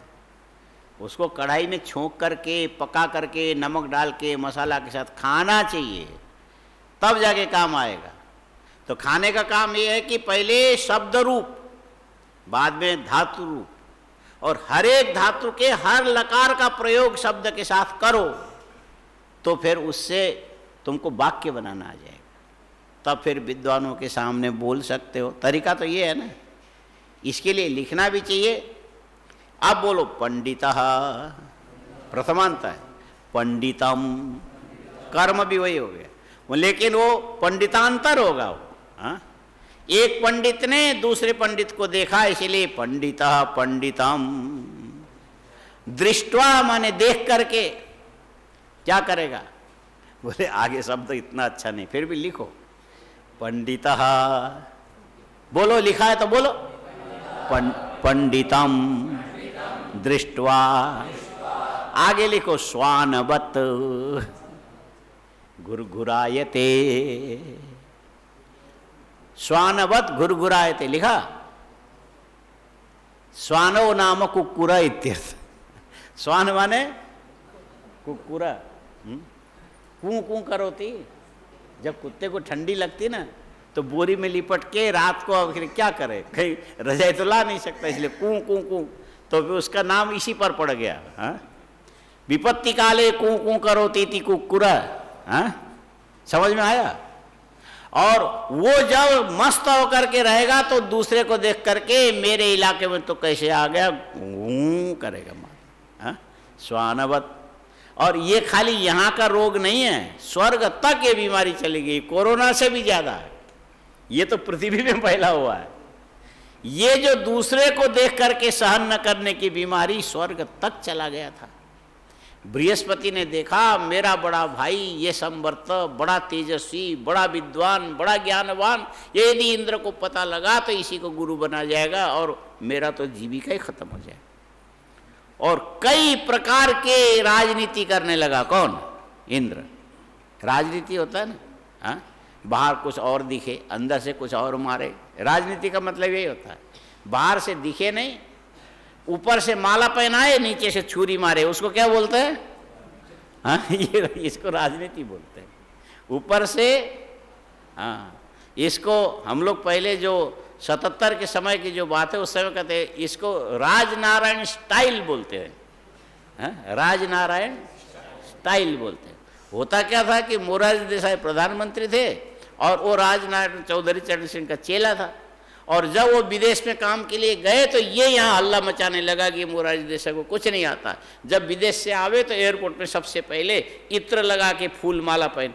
तो मोरारजी देसाई ने कहा कि जब मैं बाहर जाता हूँ तो पूरे देश में दुर्गंध फैलाते और यहाँ अभी इत्र लगा रहे हो, दूर हटो। यहीं से तो गड़बड़ हो गया। हाँ, आया समझ में? इसका नाम है राजनीति। इसको क्या बोलते हैं? ये किस स्टाइल की राजनीति है? ये राजनारायण स्टाइल की राजनीति है। हाँ? दूर जाओ तो दुर्गंध फैलाओ, नजदीक आओ तो इत्र लगाओ। हाँ? इसको उस समय हम लोग ऐसा बोलते थे, राजनारायण स्टाइल का ये राजनीति है। हाँ? ठीक है। तो इंद्र ने वही राजनीति की तो अंत में देखा संवर्त ने छोटा भाई है, इसको मैं दंड भी दे सकता हूँ, रास्ते पर भी ला सकता हूँ, मैं संसार के वैभव में लगने वाला नहीं, मेरा योग वैभव आत्मयोग अलग है, ये जानता तो है नहीं।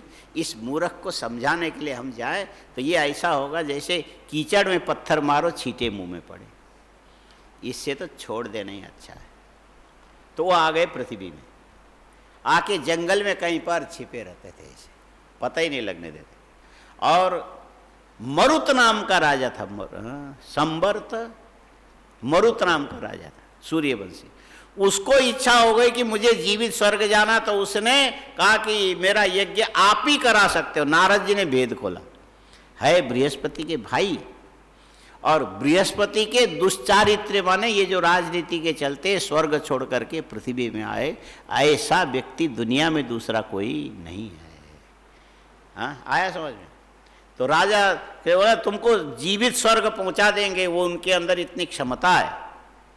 तो उन्होंने बहुत बड़ी योजना रखी, मेरे से यज्ञ कराओगे बोले, और इतने सोना चाहिए। हाँ, सारा यज्ञशाला सोने का होना चाहिए, एक एक इष्टिका चयन सारा सोने का होना चाहिए। हाँ, जमीन से वो जो 3 फुट ऊंचा और इतने सीढ़ी ऊपर चढ़ करके 4 वेदों के 4 द्वार और जो जितने होते हैं ना खंबे वगैरह ऊपर यज्ञशाला में, ये तुम लोग को याद रखना चाहिए। एक यज्ञशाला में कितने खंबे होते हैं?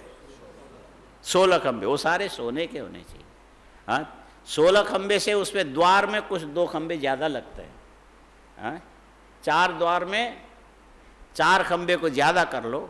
हाँ, तो वो भी सोने का ही होना चाहिए, ध्वजा भी सोने का होना चाहिए।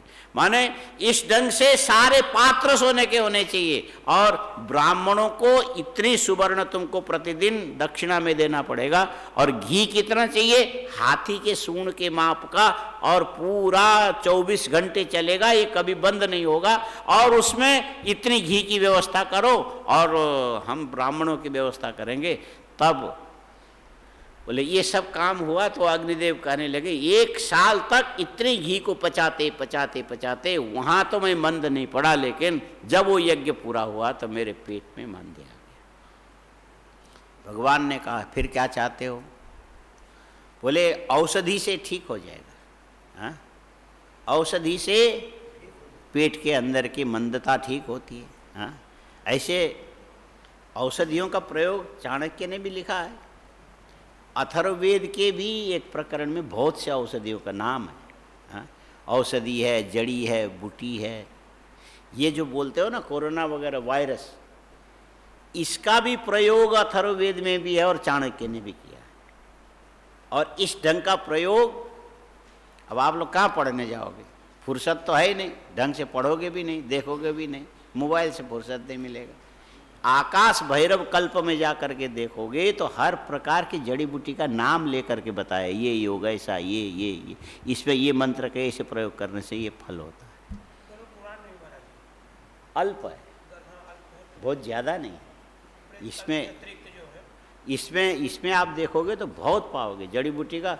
अथर्ववेद तो पूरा प्रयोग का खजाना है, प्रयोग के लिए अथर्ववेद बना है। और चाणक्य ने भी बहुत लिखा। आकाश भैरव कल्प में देखोगे तो कुछ सीमित है लेकिन एकदम सटीक चीज़ है तंत्र के अंदर। ठीक है, ये सब जाने तो क्या क्या करो। तो वो जानते थे, बोले इस अग्नि मांद्य की जो दवाई है वो खांडव वन में है, और उसी खांडव वन में तक्षक नाग रहता है, और वहाँ पर बहुत बड़ा खजाना है। और वही जो यज्ञ स्थल था उसका, मरुत और संवर्त का, और जितने सोने के द्वारा इतना बड़ा वो बना ब्राह्मण ले नहीं जा सके, उसके बाद उसी में मिट्टी में दबा दिया गया। और उस सुवर्ण को रक्षा करने के लिए वहाँ पर तक्षक नाग को आकर के बैठ गया, वहाँ किसी को जाने नहीं देता। और वो तक्षक नाग जो है इंद्र का मित्र है, और उसी जंगल में सारी औषधियाँ हैं। वो जंगल जलाने को यदि मुझे मिल जाए तो ये मेरा जो जठराग्नि फिर प्रदीप्त हो जाए। तो भगवान श्री कृष्ण से अर्जुन से कहा, तुम लोग कर सकते हो, इंद्र का प्रतिकार करना पड़ेगा। मैं जलाने जाता हूँ बारिश कर देता है, मैं जलाने जाता हूँ बाहर। वो तक्षक का मित्र है इसीलिए, है? सब लोग अपने अपने गुट बना के बैठते हैं ना। ये जो नाग है इंद्र के ग्रुप का है। नाग किसका? देवता में जोड़ दिया ना नाग को, अष्टनाग को। तक्षक उसमें से है, अमृत पिया हुआ है, इसीलिए अष्टनाग में अनंत वासुकी तक्षक तीसरे नंबर पर उसका। तो देवता में जुड़ा हुआ होने से देवराज इंद्र मदद करते हैं। तुम देवराज इंद्र को यदि कुंठित कर सको तो हम ये खांडव वन को जलाएंगे। उसका फायदा तुमको इसीलिए होगा कि ये जो इंद्रप्रस्थ बसा रहे हो ना, वहाँ धन चाहिए, वो धन वहीं से निकलेगा, तुम्हारे वंश परंपरा का धन है। ये तक्षक ने गलत कब्जा करके रखा है। तो भगवान हंसने लगे, जानता तो मैं भी था, लेकिन मैं बोलता तो ये अर्जुन कहता है ये भगवान कभी कभी भांग खा के बोलते हैं। माने कोई जरूरी नहीं कि भगवान के साथ रह करके तुम भगवान की महिमा को जानो या समझो, नज़दीक रह के और दुरुपयोग करोगे। हाँ, अति परिचयाद अबकी, हाँ ऐसा होता है। तो अब जो भगवान श्री कृष्ण ने और अर्जुन ने कहा कि देखो भगवान कहते अग्निदेव, बोले मैं नारायण हूँ, जानते और बिल्कुल जानता हूँ, इसीलिए तो आया आपको। लेकिन जन्म लेने के बाद शरीर का धर्म बुद्धि में असर करता है। ये भी देखो, जन्म लेने के बाद शरीर का धर्म बुद्धि में असर करता है। भगवान ने कहा मैं यादव में पैदा हुआ हूँ, यादव वंश में पैदा हुआ, इसलिए यादवीय शरीर होने के कारण मेरे अंदर भी बुद्धि यादवी है। हाँ? जन्म लेने के बाद शरीर का धर्म बुद्धि में असर करता, ये भी लिखना पड़ेगा लिख के छूटना नहीं चाहिए। जन्म लेने के बाद शरीर का जो धर्म है बुद्धि में संक्रमित हो जाता है। इसीलिए जैसे कुल में खानदान में जन्म लिया वैसे उसकी बुद्धि होगी। हाँ, तो मैं यादव कुल में जन्म लेकर के आया, इसीलिए नारायण होकर के भी मेरे अंदर फायदा नुकसान की बात मैं पहले देखता हूँ। यादव ये देखते हैं कहाँ फायदा है। हाँ? अरे चारे में फायदा हो तो वहाँ घोटाला कर लो, और यदि फूलन देवी को सांसद बना करके फायदा होता तो उधर बना लो, और मैनपुरी इटारा डाकू के जो इलाका उनको समेटते बनता तो उधर। माने कहीं से भी फायदा होना चाहिए, बगैर फायदा हम काम नहीं करते। आपका इतना बड़ा आपकी जठराग्नि को ठीक करना है तो कैसे करेंगे? मैं यादव हूँ, कुछ चाहिए हमको। तो अर्जुन हंसने लगे, ये भगवान कैसे हो गए, ऐसा तो इनको नहीं बोलना चाहिए। अग्नि ने कहा आप कहिए क्या चाहिए? बोले देखो इंद्र का प्रतिकार करने के लिए हमारे पास सही हथियार नहीं है, और अर्जुन के पास भी नहीं है, वो तुम दे दो। अग्नि खुश हो गए, ठीक है ठीक है ठीक, पहले अर्जुन को देता हूँ। ये जो गांडीव धनुष है ना, विशुद्ध सोने का है। हाँ? और अर्जुन की जितनी ऊंचाई थी उससे भी 1 फुट ऊंचा है। हाँ? जितनी ऊंचाई अर्जुन की थी उससे भी 1 फुट ऊंचा है। और उसको टेढ़ा करके थोड़ा अपने से कम ऊंचाई करता था, जो तांता लगा, जो क्या प्रत्यंचा लगा के। सीधे में तो अर्जुन से भी ऊंचा, जब टेढ़ा होगा तो थोड़ा कम होगा ना। और वो सोने में विश्वकर्मा ने ऐसी कोई चीज उसमें जड़ी थी जिसके चलते किसी के भी हथियार का प्रहार उस धनुष को काट नहीं सकता था। महाभारत युद्ध में सबसे बड़ी बात यदि हुई तो अर्जुन का एक ही धनुष आदि से अंत तक चलता रहा, उसको कोई तोड़ नहीं सका। हाँ? तो 1 मिनट के अंदर भीष्म पितामह के 100 धनुष काट दिया अर्जुन ने, लेकिन अर्जुन का एक भी धनुष, उसके प्रत्यंचा टूटते थे, वो तो फटाफट लगा देता था। हाँ? ये धनुष का प्रभाव था, किसका? गांडीव धनुष का। सृष्टि के आदिकाल में एक पिनाक, एक सारंग, एक गांडीव, 3 धनुष बने थे। और पिनाक को भगवान शंकर ने अपने हाथ से बनाया। गांडीव और सारंग जो धनुष है विश्वकर्मा ने बनाया। सारंग माने सींग से बना हुआ। तो सारंग धनुष भगवान नारायण के हाथ में है और गांडीव धनुष अर्जुन के हाथ में। तो नारायण वाला जो सारंग धनुष था वो भगवान श्री कृष्ण को दे दिया, ये ले लो, ये भी नहीं टूटने वाला है और इसको आपके अलावा कोई झुका नहीं पाएगा। भगवान श्री कृष्ण के अलावा इस पृथ्वी में सारंग धनुष को झुकाने की क्षमता किसी में नहीं थी। और कह दिया इससे काम नहीं चलेगा, बोले धनुष तो है, तीर न हो। तो अर्जुन को दे दिया एक अक्षय तर्कस। तर्कस माने तीर कोष को तर्कस बोलते हैं। तीर, तीर जिसके अंदर भर करके रखा जाए। बोले जितने भी निकालोगे ये भरा ही रहेगा, जितना निकालोगे अमृत के घड़े के समान है। अमृत के घड़े से जितना भी अमृत तुम पियोगे वो घड़ा खाली नहीं रहेगा। वो टेढ़ा, ऐसे टेढ़ा करके निकालोगे, जब सीधा करोगे तो भरा हुआ मिलेगा। और ये जितने तीर तुम तेजी से चला पाओगे ये कभी भी खाली नहीं होगा। अक्षय तर्कस दिया। भगवान श्री कृष्ण कहने लगे थोड़ा और चाहिए। बोले ज़्यादा व्यापार कर रहे हो। हाँ? बोले हमारे वंश में आगे ऐसे ही आएंगे। हाँ? पशुओं की चारा से कितने 900 करोड़ कितना ऐसे खाने वाले हमारे वंश में। और चाहिए, क्या चाहिए? बोले विचार करके दो। अच्छा ठीक है, समझ गए। उन्होंने फिर उससे पहले भगवान ने सुदर्शन चक्र हाथ में नहीं लिया था, तो बोले ये सुदर्शन चक्र ले लो, ये तो आपका ही है, आपको दे रहा हूँ। ठीक, अब हम करेंगे काम। हाँ? भगवान श्री कृष्ण ने और अर्जुन ने, दोनों ने मिलके, पूरे देवता इकट्ठे हो गए। पानी के, उनको तो क्या पानी बरसाना था आग को बुझाने के लिए, और तो कुछ करना नहीं था। और इन्होंने नीचे से धनुष और बाण के द्वारा ऊपर से गिरे हुए पानी को छतरी के आकार पूरे खांडव वन में बना के बाहर ही बाहर गिरा दिया। अंदर एक बूंद आने नहीं पाई, सब जल के मरे। तक्षक बच गया, नीचे बिल बना के जमीन के अंदर खजाने में। तो भगवान पहुंचे, अर्जुन को ले फूंक करके आए। अर्जुन ने, अरे मार मत, ये बनिया है, मरेगा तो मर ही जाएगा। जहाँ छिपा के रखा तुमको कुछ नहीं मिलने वाला है, इसीलिए बनियों को मारना नहीं चाहिए। हाँ? प्रेम से उससे लेना चाहिए, बनियों से लेना चाहिए। तो भगवान ने कहा इसको हाथ जोड़ के नमस्कार करो। किया, लेकिन तक्षक खुश नहीं हुआ। भगवान ने कहा अभी दे दो।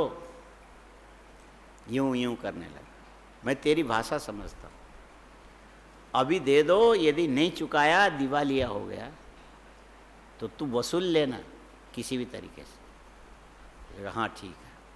वहाँ से हट गया तो खजाना मिला, तब इंद्रप्रस्थ बसा है ना। और वो जो खजाना निकाल के ले गए, बेचारा तक्षक ढीला पड़ गया। हाँ? तक्षक ढीला पड़ गया। ये जो राहुल सोनिया के पास जितने पैसे हैं ना देश विदेश में, वो यदि निकाल के कांग्रेस के कोष में जमा कर दिया जाए तो ये सारे कांग्रेसी उसको 2 कौड़ी का नहीं पूछेंगे। ये पीछे पीछे पूछ हिलाए इसलिए घूमते कि पैसा वहाँ है। हाँ? ये नेहरू इंदिरा, राजीव, तब से लेके अब तक के पैसे उनके पास है। ये जो उपद्रव मचाते हैं उसी से तो मचाते हैं। और ये जो कांग्रेसी कोई इनके भगत थोड़ी है, ये तो बलि के लिए बकरा पालते हैं। हाँ? बोले राजीव मर गया, रोए थोड़ी दिन, लेकिन वो सहानुभूति वोट मिली तो राज्य कर ली। और अभी भी यही चाहते हैं। हाँ? ये जो बचे इनमें से कोई एक मर जाए, 10 साल और राज करेंगे। हाँ? माने बकरी मरे तो मरे, बकरा मरे तो मरे, हमारा तो रसोई घर हाँ वो होना चाहिए। इनको तो इतने से मतलब। ये लोग जितना दिखते हैं उतने नहीं होते, अंदर के बड़े। हाँ? माने हम महात्मा लोग क्या बोलते हैं, कोई ऐसा आदमी गिरा हुआ जैसा दिखाई पड़े उसको नहीं बोलते तू बड़ा गिरा हुआ। अरे ठीक है, तुम कोई बात नहीं, तुम महा कांग्रेसी हो जाओ। ऐसा एक शब्द में पूरा हो गया। कांग्रेसी का मतलब बस सब कुछ उसी के अंदर आ गया। भगवान ने जब तक्षक से वो जो फिर बाद में तो उनको मिला नहीं मिला खजाना, क्या उसने बदला क्या लिया, वो परीक्षित को अंत में तक्षक। चलो कोई बात नहीं, तुमने नहीं दिया तो हम तुम्हारे पोते को अंत में तक्षक के द्वारा उसकी मृत्यु हो गई। जो भी हो, ये कहानी अलग व्यास जी जो लिखते हैं पता नहीं किसके किसे। तो यन्न दुखे न संभिन्नम न च ग्रस्तम अनंतर लिखा है, अभिलाषोपनीतम च। स्वर्ग में जो सुख होता है, सुनो इधर सुनो, स्वर्ग में जो सुख होता है, अग्नि ने इतना घी के भक्षण करने के बाद उनके पेट में अग्निमांद्य हो गया, पाचन शक्ति कमजोर पड़ गया, खांडव वन जलाने के बाद अग्नि यथार्थ स्वरूप में आ गए। ठीक इसी प्रकार संसार में चाहे खाने का, चाहे देखने का, चाहे सुनने का, लगातार यदि तुम 12 महीना बड़े पर उस पर सिनेमा घर में जाके सिनेमा देखते रहोगे तो तुम्हारी आंखें खराब हो जाएगी। तत्काल सुख होने पर भी दुख तो छिपके आता ही है ना। तो हर एक संसार के सुख के साथ दुख छिपा हुआ रहेगा, लेकिन स्वर्ग में जाओगे दुख से अमिश्रित विशुद्ध सुख की अनुभूति होगी। स्वर्ग के सुख में कोई दुख लगा हुआ नहीं, वहाँ रोग नहीं है, बीमारी नहीं है, शरीर है, स्वास्थ्य है, बल है, हड्डी नहीं है, पसीना नहीं है, थूक नहीं है, विकार नहीं है। माने जो चाहिए, यन्न दुखे न संभिन्नम न च ग्रस्तम। एक बार एक चीज को लेकर के तुम तृप्त होगे तो हमेशा के लिए तृप्त ही रहोगे, फिर दोबारा उस भूख की अनुभूति नहीं करोगे। न च ग्रस्तम अनंतरम अभिलाषोपनीतम च। माने स्वर्ग में जाके जैसी भी वस्तु की कामना करोगे वो वस्तु तुम्हें तत्काल उपलब्ध हो जाएगा, कुछ प्रयत्न नहीं करना पड़ेगा। और तत्सुखम, यही स्वर्ग का दिव्य सुख है। ऐसे सुख यदि मिले तब तो फिर तीनों प्रकार के दुख नष्ट हुए मान लिया जाएगा कि नहीं। पूर्व पक्षी ने पक्ष रखा, पूर्व पक्षी ने पक्ष रखा। स्वर्ग का सुख ऐसा होता है। और ये कैसे मिलेगा, ये स्वर्ग मिलेगा, इसमें लिखा है, देखो इसको याद करना। स्यादेतत् माभुदृष्ट उपायो वैदिकस्तु ज्योतिष्ठो मादि संवत्सर पर्यंतः कर्म कलापस्तापत्रयम् एकांतम अत्यंतम चापनेष्यति श्रूयते ही स्वर्ग कामो यजेत इति स्वर्गश्च यन्न दुखेन संभिन्नम न च ग्रस्तम अनंतरम अभिलाषोपनीतम च तत्सुखम स्वपदास्पदम इति दुख विरोधी सुख विशेष स्वर्गे उपलभ्यते इति। सच स्वसत्तया समूल घातम अपहंति दुखम। सच स्वसत्तया समूलम घातम अपहंति दुखम। माने जो यज्ञ यागादि कर्म के द्वारा जो स्वर्ग मिलेगा, तो स्वर्ग का जो सुख है समग्र दुख को पूरी तरह से नष्ट करेगा। इसीलिए ये सांख्य शास्त्र के पचड़े में पढ़ने की क्या जरूरत है। इति चेत, हाँ अच्छा, अभी इति चेत में नहीं आया, और मजबूती कर रहे हैं। न च ऐसा क्षयी तथा ही श्रूयते। बोले स्वर्ग का सुख भी पुण्य खत्म होने के बाद नष्ट होता है, ऐसा माने तो बोले वो मूर्ख लोग बोलते हैं, जिसको यज्ञ याग आदि की विधि विधान का पता नहीं है। सोम यज्ञ करके जो स्वर्ग में जाता है, ये कल्प जब तक रहेगा तब तक स्वर्ग में अपाम सोमम अमृता अभूम। माने याग करने के बाद अवशिष्ट जो है ना, ये क्या वो क्या होता अंत में, क्या क्या क्रम है? पूर्णा होती, उसके बाद वसुधारा है, वसुधारा के बाद क्या होता है? हैं? वसुधारा के बाद त्रायुखीकरणम, और उसके बाद हैं संसर्वप्राशनम, उसके बाद परिणिता विमोक, फिर उसके बाद अभिषेक, और उसके बाद ब्रह्मग्रंथि विमोक। ये क्रमशः याद रखना चाहिए। और ब्रह्मग्रंथि विमोक के बाद प्रणिता का अग्नौ प्रक्षेप, यही क्रम है, फिर आगे का काम है। हाँ, सब पूरा वो सूची में जो है पूरा इस ढंग से कंठस्थ होना चाहिए। जब कर्म कराने के लिए बैठो तो इधर उधर देखना ना पड़े। हाँ, नहीं तो फिर खाली खसूची बन के रह जाओगे। हाँ, कंठे विद्या लंठे खेती, जो यदि बराबर होगा तो ठीक से कर पाओगे, नहीं तो नहीं कर पाओगे। हाँ, पहले इधर दीपक देख के बाद में इधर सुई पिरोने जाओगे तो नहीं, सुई में धागा पिरोने जाओगे तो नहीं होगा।